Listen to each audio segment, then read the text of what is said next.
네, 총장님 반갑습니다. 반갑습니다. 네, 귀한 시간 내주셔서 감사하고요. 인사 한 말씀 부탁드리겠습니다.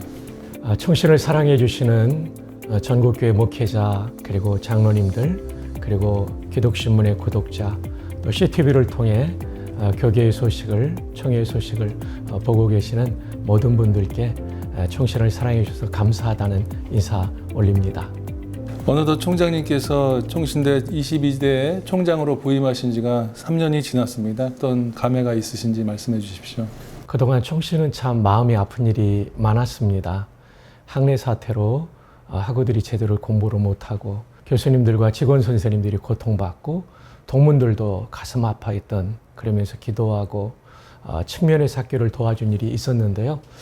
이제는 하나님의 은혜 가운데 학교가 안정화될 수 있었던 것 이것이 지난 3년 동안 가장 큰 감사이고요. 한 가지를 더 한다면 하나님이 통치하시는 학교가 되는 일에 좀 지난 3년간 힘써왔다는 점이 참 감사한 일이라고 생각합니다.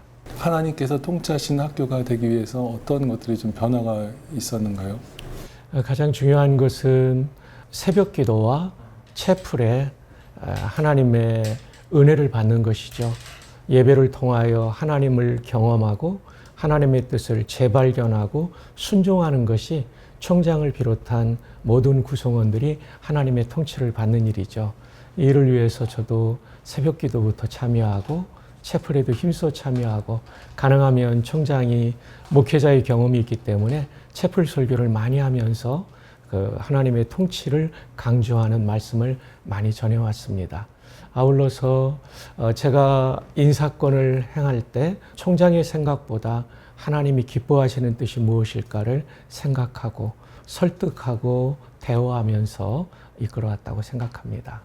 지금 임기 중에 여러 가지 사역들을 진행하고 계신데 기숙사 신축 추진 배경에 대해서 설명해 주시기 바랍니다. 무려 53년이 된 기숙사입니다. 그러니까 시설이 매우 낙후되어 있고요. 또 기능도 매우 좋지 않습니다. 예를 들면 한 층에 좌변기가 3개밖에 없으니까요. 40여 명의 학생이 아침에 참 화장실을 사용하기가 매우 어렵죠. 스프링클러 시설이라든지 여러 미비점이 많이 있고요. 방 하나가 3.3평밖에 안 되는데 3명이 사니까요. 매우 불편하죠. 시설도 노후화되었고요. 한편으로는 리모델링을 하자는 의견도 있었는데 리모델링 하는 데만도 100억이 들 뿐만 아니라 화장실을 방과 방 사이 하나씩 배치하게 되면 수용 인원도 100여 명이 불과하게 되니까요. 한 300여 명을 수용해야 되는 필요에 너무 부족한 상황이 되어서 신축을 하게 되었습니다. 지금 기숙사 신축 사역의 과정과 완공이 되었을 때 어떤 효과가 예상되는지요? 지금 준비는 설계를 이제 한 5월 되면 실시 설계까지 그러니까 착공해서 건물을 지을 수 있는 설계까지 마무리가 되겠습니다. 이제 관건은 관공서 심의 과정인데요. 감사하게도 지난 금요일 날 서울시 의회 심의를 통과했습니다. 여기서 한번 탈락되면 한 분기가 늦어지는데 하나님 은혜로 잘 되었고요. 그리고 이제 4월 달에 서울시 도시계획위원회 심의를 받게 되고 이게 잘 통과되면 5월에 공시가 되고 저희들이 5월 중에 실시 설계를 종결해서 6월에 동작구청에 건축 심의를 통과하는 것이 목표입니다. 그렇게 되면 저희들이 한 8월 정도 착공을 한다면 내년 8월, 그러니까 내년 2학기에는 입주하는 것이 목표입니다. 그렇게 되면 이제 기대되는 효과는요, 입시에도 도움이 됩니다. 제주에서 올라온 학생이 기숙사 시설을 보고 다른 신학대학으로 간 경우도 있습니다. 물론 신학과가 아닌 타 전공이지만요. 그러니까 요즘 학생들은 기숙사 시설도 학교 선정에 매우 중요하니까요. 두 번째로는 21세기의 청년들이 2인 1실의 방에 들어가고 화장실과 세면장이 딸린 시설을 사용하게 되면 훨씬 더 안정되게 공부를 할 수 있고 경건훈련을 할 수 있고요. 그러니까 목사 후보생뿐만 아니라 평신도 지도자가 될 사람도 그래서 이 경건훈련의 인원이 이제 지금 현재는 220명인데 한 360명까지 올라가게 된다면 정말 많은 목회자와 평신도 후보생들이 젊었을 때부터 새벽 기도의 경건의 능력을 가진 인재들로 자라날 수 있다고 생각합니다. 아울러 지금 식당이 비좁고 불편한데 식당을 새로 짓는 기숙사에 넣게 되고요.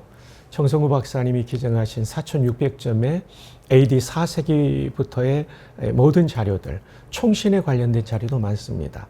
그 칼빈주의 박물관이 개관하게 됨으로써 개혁신학의 뿌리와 그 근거를 배우는 교육의 장이 될 것이고, 문화체육관광부의 인정을 받는 그런 박물관이 된다면 재학생들에게 학예사 자격증도 딸 수 있어서 그들이 졸업 후에 박물관 학예사로도 근무하는 길도 열어가려고 계획하고 있습니다. 총장님께서 이제 취임하셨던 시점이 이제 학내 갈등이 치유되는 과정이었고 중요한 또 때였는데, 학내 갈등의 치유와 총신의 하나됨을 위해서 어떻게 노력하셨는지도 말씀해 주시기 바랍니다. 먼저 이재소 총장님께 감사드리는 것은요, 학내 사태 직후에 총장직을 수행하셨습니다. 그때가 정말 어려울 때였는데 그 화합의 분위기의 토대를 이재소 총장님께서 놓아주신 부분에 대해서 진심으로 감사드립니다. 그 이후에 저는 가장 중요한 것은 총신의 심장은 채플이거든요. 또 새벽기도거든요. 여기서 은혜 받으면 갈등도 아픔도 치유될 수 있는데 그 채플의 부흥을 위해서 가장 중점을 두었습니다. 두 번째로는 총장이 가지고 있는 권한을 개인의 이익이나 또는 어떤 소수 그룹의 이익을 위해서 사용하면 이게 갈등과 분열이 발생될 수밖에 없지 않습니까? 하나님이 우리 총신대학을 향하신 마음이 무엇일까? 이거를 알아가는 일을 위해서 제 개인의 기도와 말씀 묵상 그리고 교수님들과 직원 선생님들과 대화를 하면서 이 집단지성을 통해 또 발견해가고 때로는 동창회 회장님들을 만나기도 하고 하면서 이렇게 치유의 과정을 거쳐왔습니다. 그러면서 이제 좀 더 나아지는 분위기를 느꼈고요. 이것을 극복하기 위해서는 환대 공동체가 돼야 된다. 구약학자인 월터 브루그만이 말하기를 하나님 나라 공동체는 환대 공동체라고 했는데, 환대하는 분위기. 그래서 제가 먼저 학생들에게도 인사하고 채플 시간에 여러분 우리가 정말 서로를 존중하고 배려하는 것이 우리 대학이 가진 특징이 돼야 됩니다. 왜냐하면 하나님이 환대하시는 분이기 때문입니다. 대학기관 평가 인증, 또 교원 양성 평가 이런 것들에서 좋은 등급을 받기 위해서 어떻게 노력하셨는지도 말씀해 주십시오. 감사하게도 기획팀에서 저한테 보고하기를 취임 이후 한 145억의 후원금이 입금이 되었다고 합니다. 그리고 기숙사 건축에 대한 약정도 100% 입금이 되어서 하나님 앞에 감사드리고 있고요. 근데 대학에서 이제 가장 중요한 것은 입시입니다.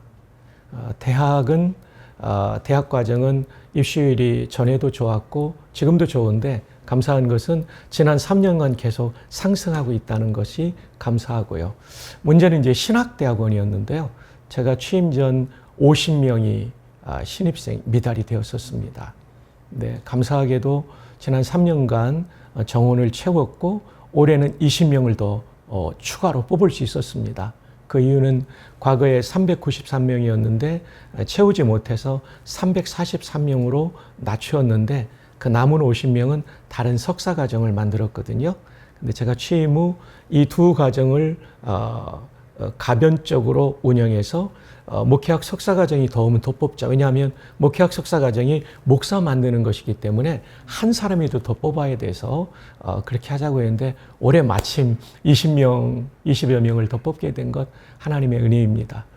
다음으로 이제 중요한 것은 우리 대학이 이제 교육부에 또 등록된 고등교육기관으로서 대학으로서의 역량을 갖췄는가를 평가받는 대학 기관 평가 인증은 매우 중요한데요.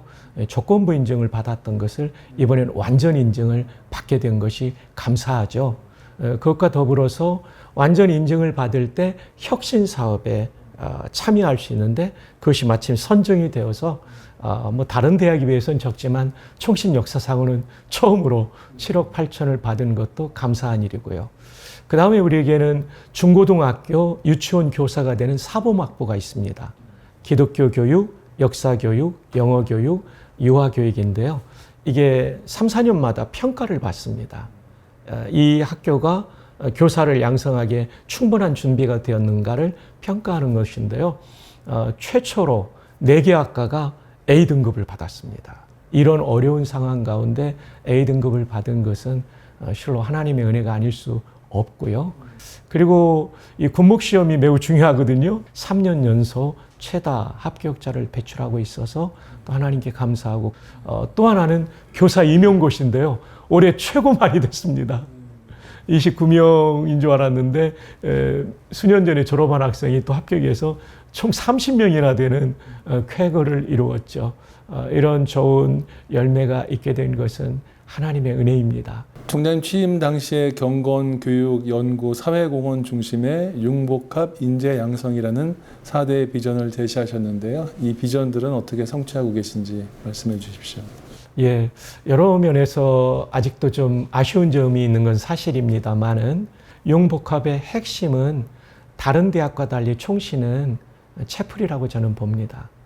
결국 기독교적 지성이 돼야지 세상 지성으로는 세상을 바꿀 수 없다. 근원적으로 바꿀 수 없다. 저는 그렇게 생각을 하거든요. 그 다음에 이제 시도한 것은 이미 전임 총장님 때부터 신학과 학생이 사회복지도 듣고 복수전공 또는 융합전공 또 일정 학점 이상을 따면 또 하나의 학위를 받는 작은 규모의 학위라고 해서 나노 디그리가 진행되어 왔는데 이것이 좀 더 뿌리를 내리도록 전임 총장님의 토대 위에 노력을 해왔습니다. 아울러서 이제 혁신 사업이 선정되므로 저희가 거기서 예산으로 AI 융합 커리큘럼을 지금 개발 중에 있고요. 또 학생들이 에세이를 냈을 때 이것을 평가할 수 있도록 AI 그 시험 평가 프로그램도 저희가 지난 겨울방학에 만들었습니다. 공타 AI라고 해서 공정하고 타당한 시험을 평가한다는 이런 노력들도 저희들이 하고 있고요. 계속해서 이 부분은 더 발전시켜 나가야 되고요. 대학 시절뿐만 아니라 졸업 이후에도 이런 융합적인 사고와 어떤 노력을 할 수 있는 토대를 마련해 주는 이런 부분들은 계속 노력해야 된다고 생각합니다. 올해 총신대학교가 개교 120주년을 맞았습니다. 혹시 120주년 관련해서 계획하시는 사업들이 있으신지요? 가장 중요한 것은 모든 것이 하나님의 은혜이기 때문에요. 예배로 하나님께 영광 올려드리는 감사 예배가 있겠습니다. 5월 12일 신학대학원에서 장봉승 총회장님 모시고 또 동문들과 함께 전교생이 하나님께 영광 돌리는 예배가 있겠습니다. 그리고 대학에서는 5월 14일 날 이제 제가 설교하면서 동문들과 또 우리 전교생이 학교 구성원 전체가 하나님께 영광 돌리는 예배가 있겠습니다. 두 번째 중요한 것은 역사에 대한 기억이라고 생각합니다. 캐나다 장로교회 목사이면서 캐나다의 하버드라는 맥길 대학에서 역사학을 평생 가르친 분이 그런 얘기를 했습니다. 역사의 인식이라는 책에서 우리가 역사를 공부하는 것은 내가 누구인지를 아는 것이며 역사를 공부할 때 비로소 우리는 선배들보다 앞서 나아갈 수 있다. 그래서 이번에 저희는 120주년 때 약사가 나왔지만은 평양신학교로부터 그동안 빠져있던 부분들을 전체적으로 보강하고 이것을 순서지 책자에 넣음으로써 우리 모든 구성원들이 우리가 누구인지를 알고 우리가 어떻게 미래를 향해 도약해야 될지를 함께 나누고자 하고요. 세 번째로는 우리 총신의 역사적 인물들을 회상한 적이 그동안 좀 없었습니다. 그래서 이번에는 우리 학교의 그 교훈을 따라 선정하기로 했습니다. 먼저 신자가 되라. 이분은 우리 총신의 선배인 주기철 목사님. 그 다음에 학자가 되라. 총신의 선배는 아니시고 숭실을 나오시고 프린스턴을 공부하셨지만 평생 총신에서 조직신학을 가르치셨던 총신 신학의 아버지인 박형룡 박사님. 그다음에 성자가 되라는 우리 총신의 선배인 손양훈 목사님. 진짜 성자잖아요. 두 아들을 죽인 그 청년을 양자로 삼으셨으니까요. 그 다음에 목회자가 되라는 것은 명신홍 박사님입니다. 명신홍 박사님은 해방 이후에 6.25 전쟁 끝날 무렵까지 대구 서문교회 담임 목사님이시고 1953년도 38회 총회장까지 지내신 분입니다. 그 다음에 전도자가 되라는 우리 길손주 목사님, 우리 총신의 선배이신 이 5분에 대한 영상을 만들어서 여러 곳에 나눔으로써 우리가 누구인지를 또 알아가는 시간을 가지려고 합니다. 이제 한 걸음 더 나아가서는 역사가 과거의 자료로 또는 문서로 남지 않고 오늘의 학생들이 기억하기 위해서는 좀 SNS를 활용해야 되겠더라고요. 그래서 개교 125주년 총신의 역사에 대한 SNS 공모전을 시행 중에 있습니다. 마지막으로는 기독신문은 우리 교단의 모든 목사님, 장로님들이 다 보시거든요. 그래서 교단의 직할대학인 총신의 역사를 교단의 기관지인 기독신문에 5주 연재를 함으로써 우리 교단의 모든 구성원들이 총신을 기억하고 기도해주는 이런 운동을 좀 전개하려고 합니다. 총신대가 오늘 다시 붙잡아야 할 총신대의 정체성과 사명은 무엇이라고 생각하시는지요? 예, 흔들릴 수 없는 그 사명은 개혁신학을 지키는 거죠. 우리 교단이 통합과 나뉘어질 때, 통합이 나갈 때 우리는 사실 재산이 없었습니다. 근데 지금은 최대 교단이 되고 우리 총신도 어느 대학보다도 가장 큰 규모의 대학과 신대원을 가진 이유가 뭘까? 하나님이 우리 교단이 가지고 있는 한계를 우리도 다 알잖아요. 또 분열도 많이 있었고 갈등도 있었는데 왜 지켜주셨을까? 그건 신학이라고 생각합니다. 저는 박형룡 박사님께서 1967년도에 지은 저 한 시를 기억합니다. 해동 제1선지교, 대한민국 제1의 신학대학이 되어라. 풍상만고 부동여, 바람설이 오랜 세월에도 흔들리지 말아라. 그 다음에 중요한 7원 절고가 나오죠. 수진, 유경, 장세월, 진리, 개혁신학을 지키고 영재를 육성하는 긴 세월을 통해 천천문도 광선교, 수많은 문도 제자를 길러 복음을 널리 전하라. 결국 우리가 지켜야 될 것은 우리의 본질인 개혁신학이죠. 125주년을 넘어 주님 오시는 그날까지 우리는 이 개혁신학을 파수하고 가르치고 또 교단교회에 녹아 들어가도록 하는 사명을 감당할 것입니다. 그리고 또 하나의 사명은 좋은 목회자와 평신도 지도자를 양성하는 거죠. 그래서 세상 속에 소금처럼 녹아들고 빛처럼 침투해서 하나님의 통치가 임하는 대한민국과 세계를 만드는 것이 저희들의 사명이라고 생각합니다. 110회 총회는 이제 정책총회라는 슬로건을 좀 내걸고 순항을 하고 있는데요. 총신대학교가 정책총회와 관련해서 총신의 어떤 기여할 역할에 대해서 좀 말씀해 주십시오. 가장 첫 번째로는 교단 신학을 지키는 것이 총신의 사명이기 때문에 총회가 신학적 이슈에 대해서 물어올 때마다 그 답을 주는 역할을 계속해야 된다고 보고요. 두 번째로는 다음 세대 교회 교육을 위해서 지금까지도 많은 노력을 해왔습니다. 예를 들면 하나바이블 구성과 그리고 기획 그리고 집필에 우리 교수님들이 참여해왔고 또 교사교육에도 하나바이블 활용교육에도 함께 왔습니다. 세 번째로는 이제 목회자 재교육이죠. 가장 우선적으로 제가 해야 될 것은 교단 목회자들의 설교 역량 강화라고 생각합니다. 이제 세대가 바뀌면서 문해력 부분이 과거와 달리 조금 저하되는 부분이 있고요. 설교의 역량이 여러 면에서 보강될 필요가 있습니다. 제가 지금 준비하고 있는 것은 설교자로서 아주 훌륭하시면서 목회를 잘하신 분들을 석좌 교수로 모셔서 과정을 만드는 겁니다. 그래서 신학 박사 과정을 설교 전문 과정으로 디자인해서 여기에 들어오는 분들은 설교를 정말 잘할 수 있도록 가르쳐주고 멘토링까지 하고 100분 수업에 80분은 설교학에 대한 강의라면 20분은 목회 멘토링입니다. 그래서 뭐든지 물어보면 현장에서 답을 해주는 이런 시스템을 만들려고 합니다. 그리고 이제 또 하나 중요한 것은 총신이 현재 상황으로는 제일 큰 규모의 신학상을 보유하고 있으나 과거에 비해서는 줄어들었거든요. 또 교단 내 총회 인준 대학과 지방 신학교 인원도 매우 많이 줄었거든요.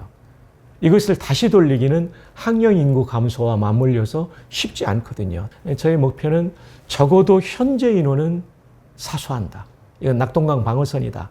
지키면서 그리고 교회 교육 지도사로서 그 공간을, 빈 공간을 채워야 된다. 이미 이제 기독신문에서도 많이 다뤄주셔서 감사하죠. 지난 3월 6일자 기사 송파의 참 좋은 교회 스토리는 아주 우리에게 격려가 되죠. 작년에 그래서 100여 명의 교회교육 지도사를 총회장님과 총장 명의로 이제 자격증도 부여하고 1년의 교육을 잘 마쳤고 이제 2기 교육이 이제 대전은 시작되고 서울과 또 부산에서 서울, 경기, 부산에서 곧 시작될 겁니다. 마지막으로 마무리 인사를 부탁드리고 혹시 또 못하신 말씀 있으시면 해주시기를 바랍니다. 전국교회 목사님과 장로님, 성도님들의 도움을 부탁드립니다. 총신을 돕는 것은 미래 한국교회를 돕는 거거든요. 제가 3년 전에 영국 갔다가 충격을 받고 왔습니다.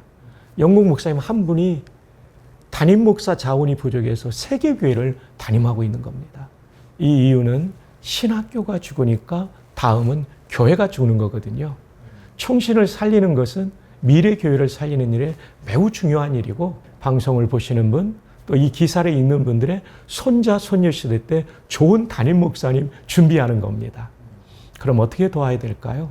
첫 번째로는 기도입니다. 총신이 영적으로 부흥되고 사명자들이 더 많이 몰려올 수 있도록 기도해 주시고요. 두 번째로는 사람을 보내는 일입니다. 로이드 존스 목사님 말씀하신 것처럼 가장 높고 가장 위대하고 가장 영광스러운 서명이 목사로서의 설교자의 서명인데 이 서명에 많은 분들이 참여할 수 있도록 권면해 주시기를 바라고요. 또 대학에는 신학과뿐만 아니라 여러 학과가 개혁주의 세계관으로 전공을 공부하니까 얼마나 좋습니까? 여러 학과에도 보내주시길 바랍니다. 마지막 세 번째로는요. 결국 총신을 도울 때는 교회밖에 없는 거죠.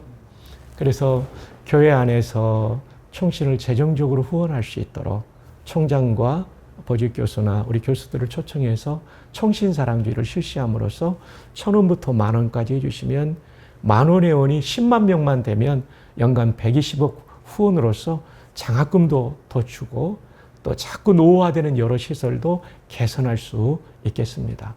아울러 이 자리를 빌어 감사드리는 것은 큰 후원을 해주신 여러 교회 목사님들, 장로님들, 기업가 또 병원장 이런 분들이 계세요. 그리고 한 분은 돌아가시면서 아파트를 바쳐주셨어요. 자식들에게 주시는 일도 귀한 일이지만 한국교회와 세계교회, 세계선교의 미래를 준비하는 이 값진 일에 여러분의 평생에 모은 재산을 남기고 가신다면 하늘의 상급이 얼마나 크겠으며 한국교회의 미래와 세계교회의 미래가 밝아지겠습니까? 이 일에 많은 동참을 부탁드립니다. 청신대학교를 사랑해 주시는 교단의 모든 어르신들과 성도님들께 인사드립니다. 1559년 제네바 아카데미를 설립한 칼빈은 유럽 전역에 편지를 보내어 제네바 아카데미에 통나무를 보내주십시오. 우리는 불붙는 장작을 만들어 유럽 전체 교회와 사회를 살리겠습니다. 이 약속은 이루어졌죠. 스코틀랜드의 존 낙스가 제네바 아카데미 출신으로 장로교를 세우고 신학적 진보와 그리고 교회를 세우는 놀라운 역할을 했습니다. 교회 정치 행정관은 그 유명한 도르트 총회를 총회장으로 이끈 요하네스 보글만이 제네바 아카데미 출신입니다. 정말 통나무가 들어와 불붙는 장작이 되어 개혁신학을 살리고 그것이 교회 정치에 녹아들게 만들었죠. 또 하나 중요한 것은 제가 최근에 옥스퍼드를 갔을 때 산 책입니다. 보들레이안 라이브러리. 토마스 보들이라는 학자요 외교관이 제네바 아카데미를 나온 사람입니다. 이 사람은 제네바 아카데미에서 배운 개혁신학을 토대로 학자로서 외교관으로서 역할을 감당했던 것이죠. 총신은 이렇게 여러분이 보내주신 통나무 같은 인재들을 불붙는 장작으로 만들어 교회와 신학을 살리고 총회 정치의 현장을 살리고 나아가 세상 속에 토마스 보들리 같은 학자와 전문인을 만들어 가겠습니다. 기도해 주시고 학생들을 보내주시고 재정 후원을 부탁드립니다. 감사합니다.